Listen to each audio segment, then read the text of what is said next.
Hello students, welcome to all of you in your English class. First, I would like to congratulate for being promoted in your next class. I am Manvendra Pratap Singh, your English teacher. Dear students, as all of you know that the whole world has been suffering from a pandemic which has made a havoc atmosphere in the whole world. So, I appeal to all of you to stay at home, use mask and wash your hands time to time so that you may make safe yourselves as well as your family members. Dear students, I shall teach you your book First Flight, whose first chapter is A Letter to God, and the writer of this lesson is G.L. Funes. He was a Mexican writer. So students, let's start your chapter. Dear students, in this chapter, there is a story of a farmer whose name was Lancho. He was a dedicated agriculturist and he had a decent harvest. But one day, a strong hailstorm came and destroyed all his crop. Now, he had nothing to feed his family. Then, how he survived his family? Let's read this chapter and come to know the whole story. Okay, students. So, I am going to read this story line by line with Hindi explanation. That's why you may understand it completely. So, students, let's start your chapter. The house, घर, the only one in the entire valley. संपूर्ण घाटी में एक अकेला घर. Set on the crest of a hill. तो बच्चों क्या था? निचली पहाड़ी की चोटी पर स्थित था. बच्चों, पहाड़ियाँ बड़ी होती हैं, मध्यम होती हैं, निचली होती हैं. तो बच्चों, जो छोटी वाली पहाड़ियाँ थीं, उस छोटी वाली पहाड़ी की चोटी पर, यानी set on the crest of a hill, यानी निचली पहाड़ी वाली चोटी पर स्थित था. फ्रॉम दिस हाइट, और इस ऊंचाई से, यानी बच्चों जो चोटी पर घर स्थित था, उस घर की ऊंचाई से, यानी उस घर के बाहर निकल करके जब सराउंडिंग्स में देखा जाए तो लेखक बताता है फ्रॉम दिस हाइट, इस ऊंचाई से वन कुड सी, कोई एक देख सकता था, द रिवर, नदी को, and the field of ripe corn, और पके हुए अनाज के खेतों को, डॉटेड विद द फ्लावर्स, जो बच्चों क्या थे? फूलों से लदे हुए थे. फूलों से लदे हुए का मतलब बच्चों कि जब पौधों में अच्छे फूल होंगे तो बच्चों वो इस चीज़ को रिप्रेजेंट कर रहे होते हैं कि उस साल एक अच्छी फसल होगी. That always promise the good harvest, और बच्चों राइटर यहाँ पर रिप्रेजेंट भी कर रहा है कि जो अपने आप में एक अच्छे फसल की कामना किया करते थे.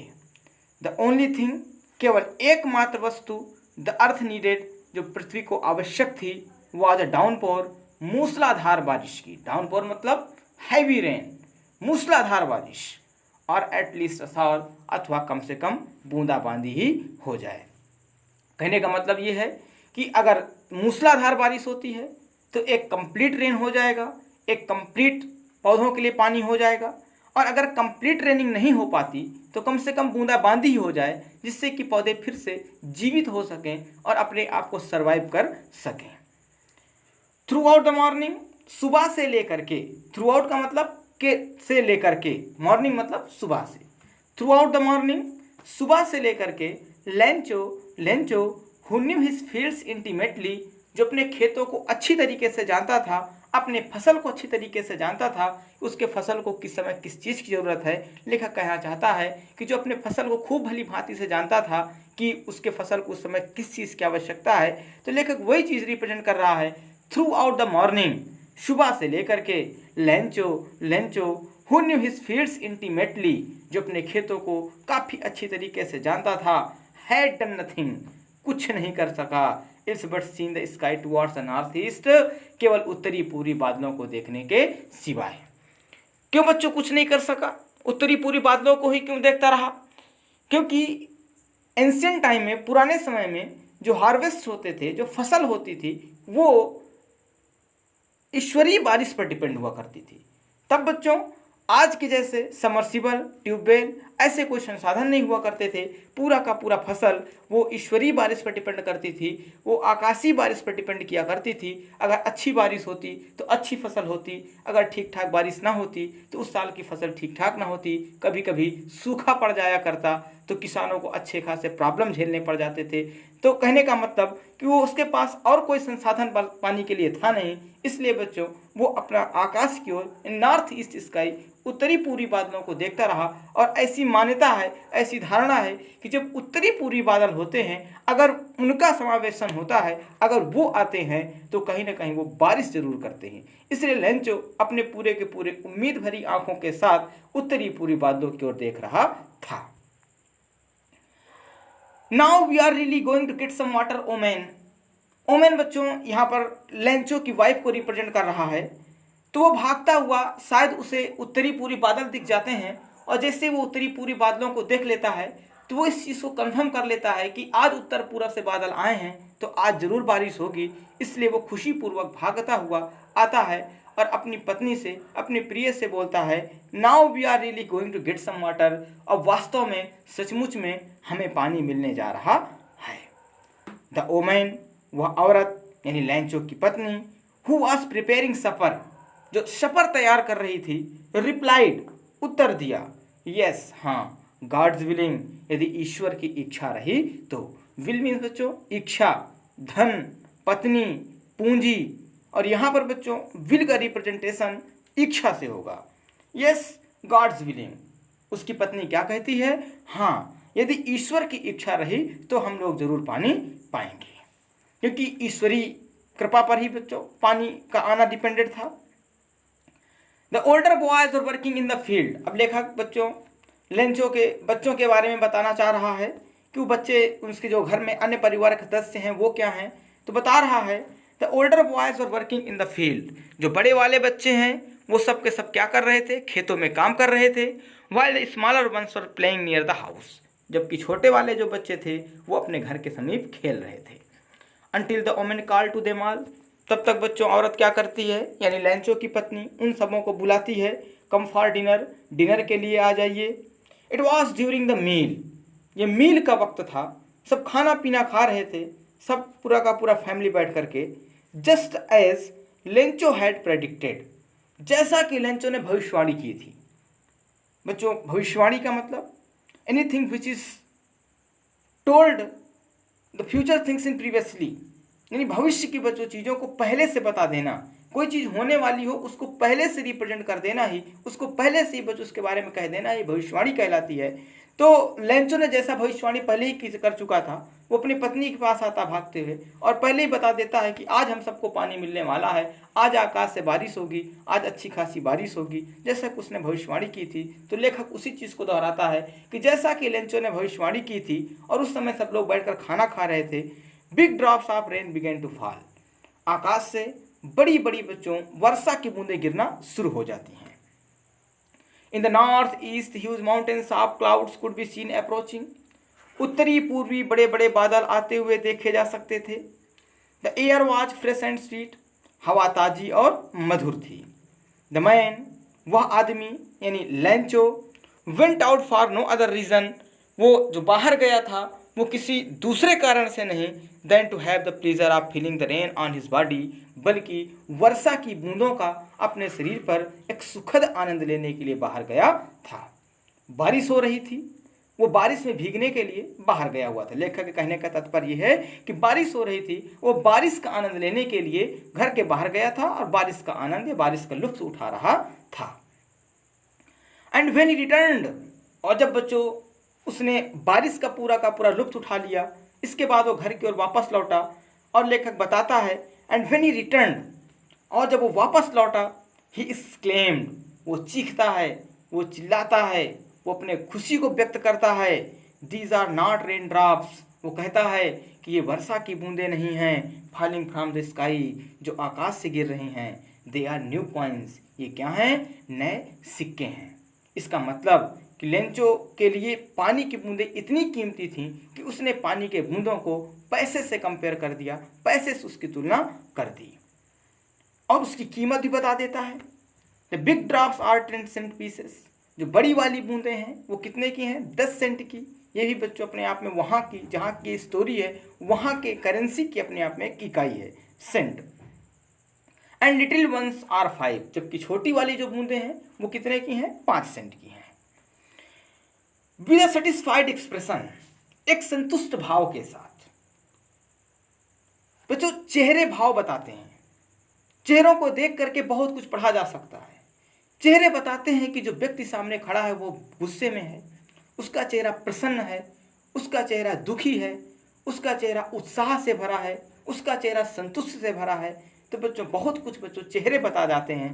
तो यहाँ पर उसके चेहरे पर एक संतुष्टि का भाव दिखाई दे रहा था। लेखक कहता है कि with a satisfied expression, expression means भाव, कंटेंटमेंट एक कंटेंटमेंट एक्सप्रेशन था, एक संतुष्टि भरा भाव था।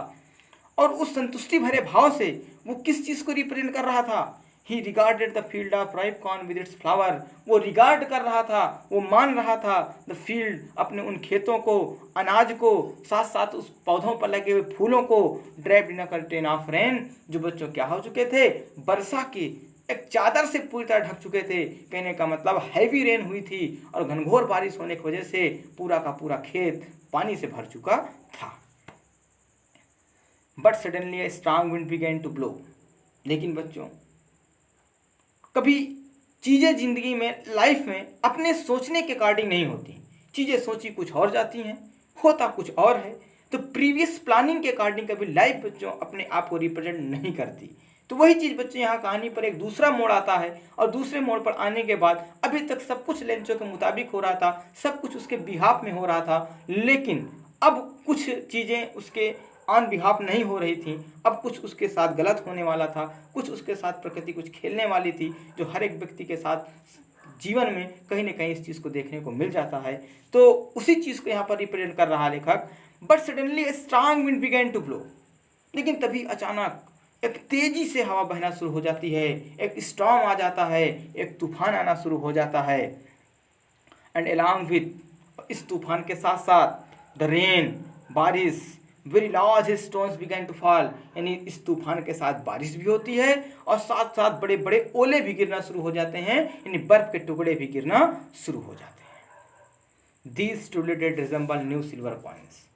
अब राइटर इस चीज़ को रिप्रेजेंट कर रहा कि सचमुच में यही जो हेलस्टोन्स गिर रहे थे ये अपने आप में एक नए चांदी के सिक्के के समान प्रतीत हो रहे थे। ये हेलस्टोन्स अपने आप में एक चांदी के सिक्के की तरह लग रहे थे। This truly did resemble new silver coins, ये वास्तव में सचमुच में एक नए चांदी के सिक्के के समान लग रहे थे। द बॉयज, लड़के, लेंचो के लड़के, exposing themselves to the rain. Exposing, expose का मतलब यहाँ पर स्टूडेंट्स कपड़ों को उतारने से है। तो जो छोटे छोटे बच्चे थे उन्होंने क्या किया, अपने कपड़ों को उतारा। टू द रेन, बारिश में भागते हुए आए। Ran out to collect the frozen pearls, भाग करके किस लिए आए, उन बर्फीली मोतियों को इकट्ठा करने के लिए, जो आसमान से बर्फ के टुकड़े गिर रहे थे उन मोतियों को इकट्ठा करने के लिए, उन टुकड़ों को इकट्ठा करने के लिए। जो लेंचो के घर में छोटे छोटे बच्चे थे अपने कपड़ों को उतार करके उस बारिश में उस बर्फ के टुकड़े जहाँ पर गिर रहे थे उन सब बर्फ के टुकड़ों को इकट्ठा करने के लिए वो सब के सब बच्चों, जितने बच्चे थे घर पर, वो सब के सब भागते हुए मैदान पर आ जाते हैं। इट मीन्स द बॉयज, लड़के, exposing themselves to the rain, कपड़ों को उतार करके बारिश में आते हैं। Ran out to collect the frozen pearls, दौड़ पड़ते हैं उन बर्फीली मोतियों को इकट्ठा करने के लिए। It is really getting bad now.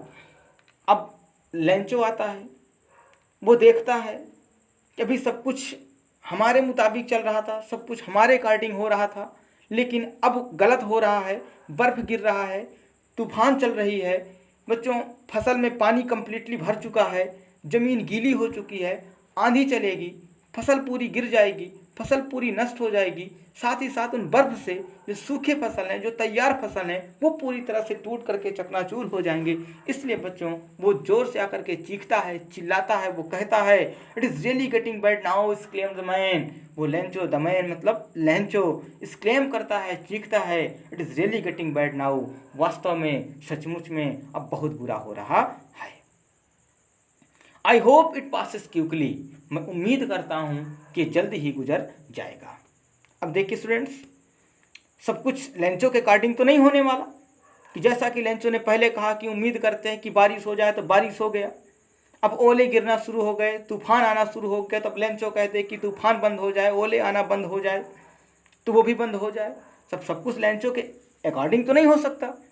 कुछ ईश्वरीय कृपा भी होती है, कुछ गॉड भी अपनी विल रखता है चीज़ों को करने के लिए। तो देखते हैं लेंचो की उम्मीद कंप्लीट होती है या नहीं होती है, होती है तो क्या होता है, नहीं होती है तो क्या होता है। फर्दर स्टडी पे आकर चीज़ों को समझते हैं। I hope it passes quickly, मैं उम्मीद करता हूँ कि जल्द ही गुजर जाता है, ये जल्द ही गुजर जाएगा। It did not pass quickly, लेकिन बच्चों ये तूफान, ये ओला जल्दी नहीं गुजरा। For an hour the hell rain on the house, करीब 1 घंटे तक ओले गिरे। कहाँ पर? घर पर। द गार्डन, बगीचे में। द हिल साइड, पहाड़ी की ओर। द कॉर्नफील्ड, अनाज के खेतों की ओर। ऑन द होल वैली, और इस तरह से पूरे की पूरी संपूर्ण घाटी में। द फील्ड वॉज वाइट, खेत पूरी तरह से सफ़ेद हो चुका था। एज इफ, मानो, कवर्ड विथ साल्ट, पूरी तरह से यह नमक से ढक गया हो। यानी इतने बर्फ गिरा, घंटे भर बर्फ गिरा, और इस बर्फ से पूरा का पूरा खेत, घाटी, पहाड़ी का क्षेत्र, सब का सब बर्फ के टुकड़ों से भर गया, और पूरा का पूरा खेत इस तरह से लग रहा था मानो कि अपने आप में क्या हो, बर्फ के नमक से ढक गया हो। Not a leaf remained on the trees, पौधों पर एक भी पत्तियां नहीं बची थी। The corn was totally destroyed, फसल पूरी तरह से नष्ट हो चुका था। The flowers were gone from the plants, और पौधों से पूरे के पूरे फूल गिर चुके थे। जो फसल आने वाली थी, उस फसल के लिए जो फूल निकले हुए थे, वो फसल भी पूरी तरह से, वो फूल भी पूरी तरह से गिर चुके हैं। यानी आने वाली फसल भी पूरी की पूरी नष्ट हो चुकी है। जो फसल तैयार हो चुकी थी वो भी पूरी की पूरी नष्ट हो गई थी। The flowers were gone from the plants, यानी पौधों से फूल जा चुके थे। Lencho soul was filled with sadness, Lencho की आत्मा दुख से भर जाती है, उसकी अंतरात्मा दुखी हो जाती है, क्योंकि बच्चों वो परिवार का एक जिम्मेदार नागरिक था, वो परिवार को पालना था उसे। परिवार के छोटे बच्चों को इस चीज़ से ज्ञात नहीं था कि आने वाला समय उनके लिए कितना खतरनाक था, लेकिन लेंचो को तो ये बात अच्छी तरीके से पता थी कि फसल अगर पूरी तरह से नष्ट हो गई है तो अपने परिवार को किस तरह से सर्व करेगा, किस तरह से उन्हें खिलाएगा, कैसे उन्हें पालेगा। तो एक काफ़ी दुख भरा वातावरण उसके चारों तरफ तैयार हो चुका था। इसलिए बच्चों, लेखक कहता है कि Lencho soul was filled with sadness, Lencho की जो अंतर आत्मा थी वो बच्चों क्या हो गई थी, दुख से भर गया था। When the storm had passed, और जैसे ही तूफान गुजरता है, he stood in the middle of the field, वो खेत के बीचों बीच खड़ा हो जाता है। And said to his sons, और अपने बेटों से कहता है, a plague of locusts would have left more than this, वो कहता है कि एक टिड्डी का दल इससे कहीं अधिक छोड़ गया होता। टिड्डी बच्चों एक प्रकार के कीट होते हैं, ये फसलों को काट करके बच्चों ले उड़ जाते हैं, और उड़ करके बच्चों फसल को नष्ट करने का काम करते हैं। लेकिन लेंचो यहाँ पर एक्सप्रेस कर रहा है कि अगर टिड्डी का दल भी आ गया होता तो वो भी इतना नुकसान खेतों को न पहुँचाया होता। The hail has left nothing, लेकिन ओलों ने तो कुछ भी नहीं छोड़ा। This year we will have no corn, इस साल हमारे पास कोई अनाज नहीं होगा। That night was a sorrowful one, वह रात बच्चों उन सबों के लिए, उस घाटी में रहने वाले लेंचो के परिवार के लिए एक दुख भरी रात थी, क्योंकि सब कुछ नष्ट हो गया था। चारों तरफ अंधकार दिख रहा था, कहीं पर उम्मीद की किरण नहीं दिख रही थी। घाटी में वो अकेला था, कोई उसकी वैसिनिटी भी नहीं थे, कोई नेबरिंग भी नहीं था जो उसकी मदद कर सके, उसके परिवार के लिए अनाज दे सके। इसलिए बच्चों पूरा का पूरा रात उनका पूरा एक दुख भरा रात गुजर रहा था। चारों तरफ अंधेरा छाया हुआ था, कहीं पर कोई उम्मीद नहीं दिख रही थी। और वो कह रहा था, all our work for nothing, हमारा सारा का सारा किया गया मेहनत सबका सब व्यर्थ हो गया। There is no one who can help us, अब कोई है भी नहीं जो हमारी मदद कर सके। We shall all go hungry this year, इस साल हम सब भूखे रह जाएंगे, इस साल हमारा परिवार भूखा रह जाएगा, कोई भी मदद करने वाला नहीं है। But in the hearts of all, लेकिन उन सबों के दिल में, who lived in that solitary house, जो उस एकांत तन्हा घर में रह रहे थे, in the middle of the valley, उस घाटी के मध्य में, उस घाटी के बीचों बीच में, there was a single hope, एक उम्मीद थी, एक ही मात्र उम्मीद बची थी। वो क्या थी?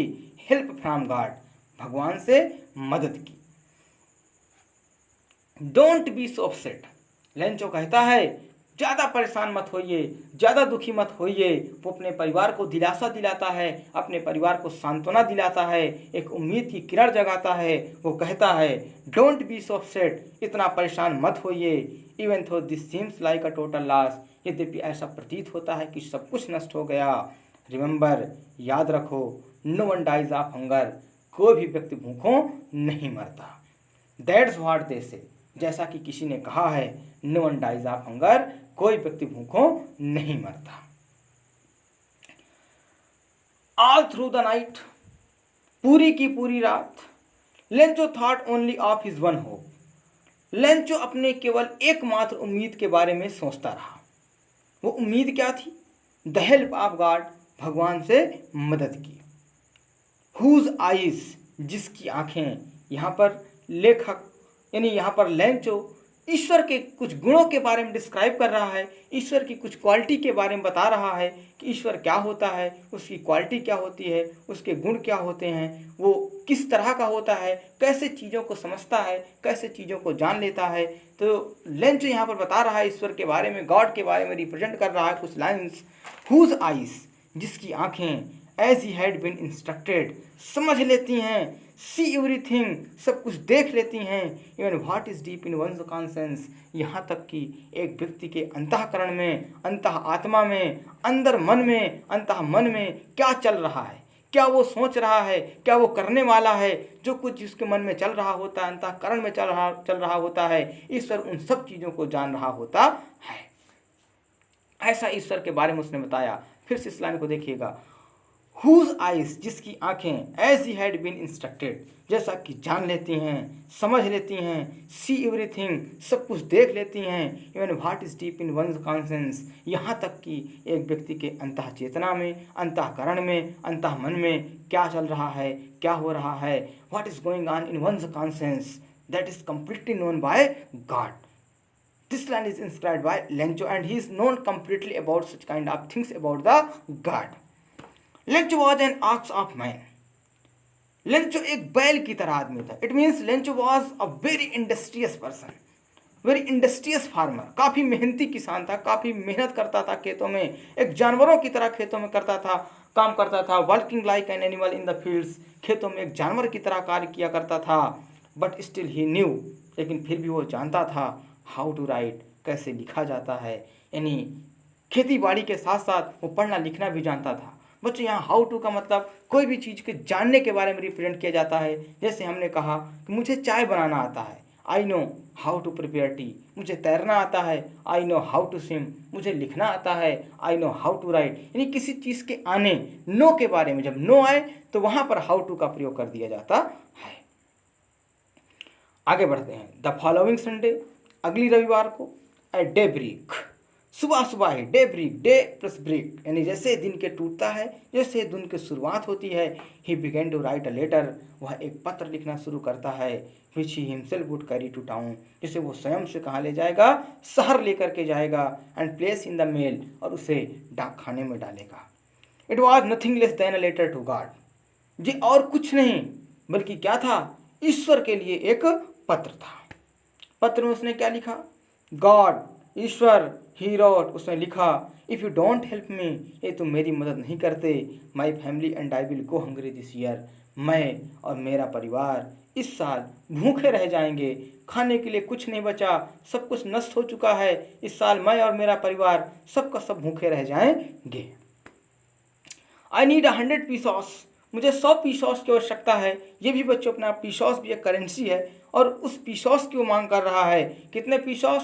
100 पीसॉस की। आई नीड 100 पीसॉस, मुझे 100 पीसॉस की आवश्यकता है, in order to sow my field, इस क्रम में कि मैं अपने खेतों को बो सकूँ, अगेन, फिर से, and to live until the crop comes, और जीवित रहने के लिए जब तक फसल तैयार न हो जाए तब तक अनाज वनाज खरीद करके परिवार को सर्व करने के लिए अनाज खरीद सकूं, जिसके लिए मुझे 100 पीसॉस की आवश्यकता है।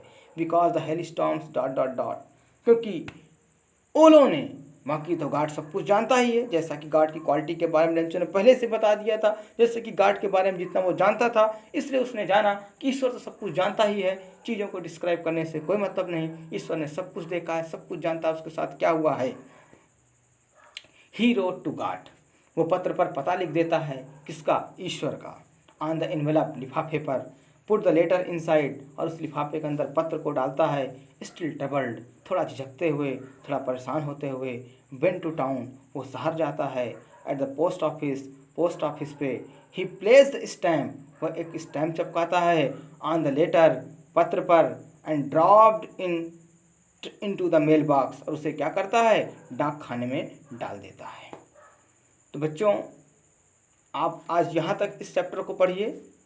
नेक्स्ट वीडियो लेक्चर में हम इस कहानी को आगे और इसकी एंडिंग तक लेकर के चलेंगे, और अगले वीडियो लेक्चर में इस कहानी को पूरी तरह समाप्त करेंगे। तब तक बच्चों आप इस कहानी को पढ़ते रहिए। Thank you.